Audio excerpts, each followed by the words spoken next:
આજે અમે છીએ પ્રાંસવા ગામમાં કામ ઉપર જઈ રહ્યા છીએ અને આ જોઈ લેજો ગોઠડા કઈડે પાણી છે. એમાં અમારી ગાડી હલવાઈ ગઈ છે અને ગાડી બંધ પડી ગઈ છે. અમે 3 જણા છીએ. આમાં રસ્તો એવો છે કે આમાં સેવારી થઈ ગયો છે.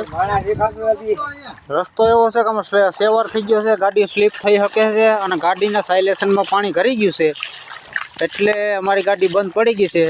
ટિફિનના પાણીમાં ટિફિનું ટીંગાળેલા છે એમાં પાણી ગળી ગયું છે. તો અમારો રસો હતો શાકનો એથી 2 ગણો રસો વધી ગયો છે. તો 4-5 જણા આરામથી જમી લે એટલો રસો થઈ ગયો છે અમારા ટિફિનમાં. તો જે પણ માણસો ભૂખ્યા હોય એ આવી જાય.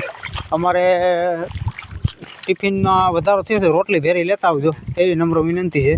અને આ અમારા શખ્સિયત છે એ જો ગાડી દોરીને જાય છે. અમે અમારા હાથમાં હથિયાર છે, જોઈ લેજો.